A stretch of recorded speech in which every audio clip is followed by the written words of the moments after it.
especialistas estimam em 1.386 bilhões de quilômetros cúbicos de água em nosso planeta, valor que tem permanecido praticamente constante nos últimos 500 milhões de anos. Desse total, 97,5% de água salgada encontra-se nos mares e oceanos, 68,9% da água doce encontra-se nas geleiras e nas calotas polares.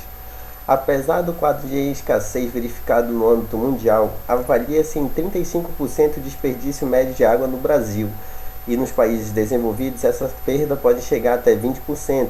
O rascunho zero do Rio +20, intitulado O Futuro que Queremos, reconheceu a necessidade de estabelecer metas para o gerenciamento de recursos hídricos, inclusive a redução da poluição da água por fontes domésticas, industriais e agrícolas, bem como a promoção de eficiência hídrica, tratamento e o uso de águas servidas.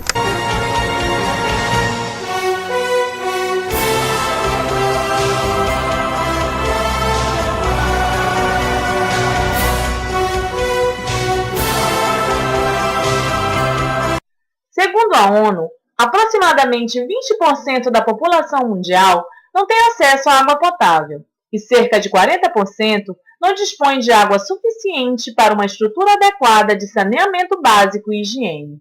Em 20 anos, a quantidade média de água disponível para cada indivíduo será reduzida a 1/3 da atual.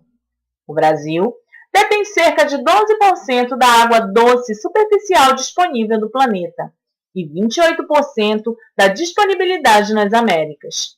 Possui ainda, em parte de seu território, a maior reserva de água doce subterrânea, o aquífero de Guarani, com 1,2 milhão de quilômetros quadrados.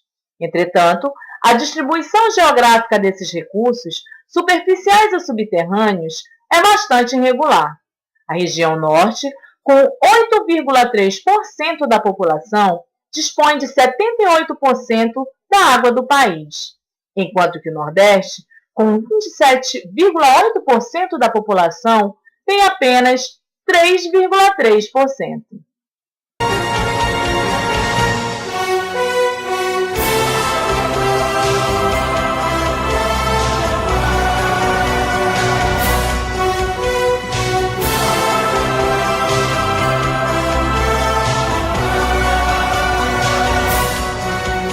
Ao definir que todas as águas pertencem à União e aos Estados, incluindo o Distrito Federal, conforme a sua localização, caracterizou a água como um bem público, inspirado no modelo francês.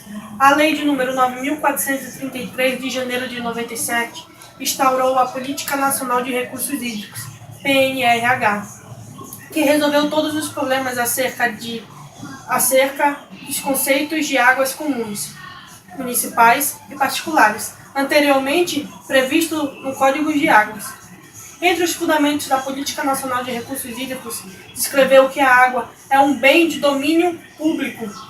A Constituição, o artigo 26 da Constituição Federal, prediz que incluem-se os bens do Estado. Parágrafo 1º. Águas superficiais e subterrâneas, emergentes em depósitos, fluentes, este caso, na forma da and bad mistakes, I've made a few,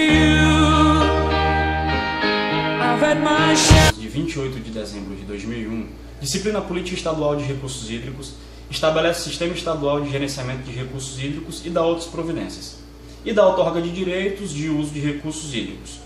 Dentre os artigos contidos no dispositivo, destacam-se o artigo 21, que tem como objetivo assegurar o controle quantitativo e qualitativo do uso da água e o efetivo exercício dos direitos de acesso, bem como garantir a sobrevivência das espécies, da fauna e flora estadual.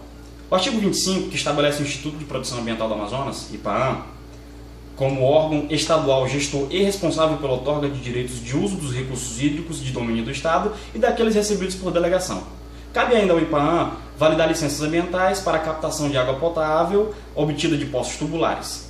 Ademais, o artigo 31 estabelece a cobrança pelo uso de recursos hídricos, objetivando o reconhecimento da água como um bem econômico e dando ao usuário uma indicação de seu real valor, e incentivar a racionalização deste bem absolutamente indispensável. And bad mistakes, I've made a few, had my shell sandwiched in my breast, but I've got blue.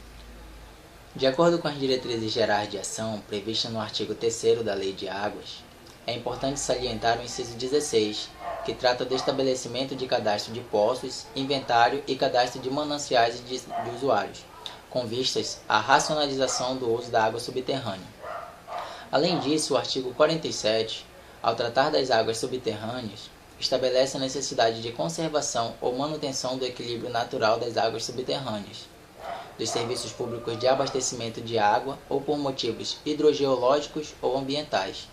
Desta forma, o Poder Executivo poderá instituir áreas de proteção, restringir vazões captadas por poços, estabelecer distância mínima entre estes e tomar outras medidas se necessário. Os poços abandonados ou em funcionamento que estejam acarretando poluição ou representem risco ao aquífero subterrâneo, bem como as perfurações realizadas para outros fins que não a captação de água, deverão ser adequadamente tamponados, conforme a Lei de Águas. Cabe ao poder público instituir, sempre que necessário, áreas de proteção aos locais de extração de águas subterrâneas, com a finalidade de possibilitar a preservação dos aspectos físicos-químicos do aquífero e promover seu aproveitamento racional. I've made a few. I've had my shell sandwiched in my breast, but I've got blue. O Decreto 28678 de 2009 regulamenta a Lei 3.167 de 2007, o qual reformula as normas disciplinadoras da Política Estadual de Recursos Hídricos e do Sistema Estadual de Gerenciamento dos Recursos Hídricos do Amazonas.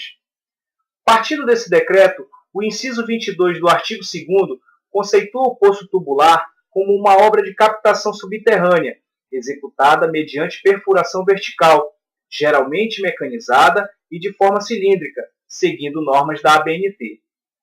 A construção desenfreada de poços artesianos em Manaus levou o Serviço Geográfico do Brasil a iniciar um diagnóstico que pretende avaliar a qualidade e a quantidade da água subterrânea disponível na cidade.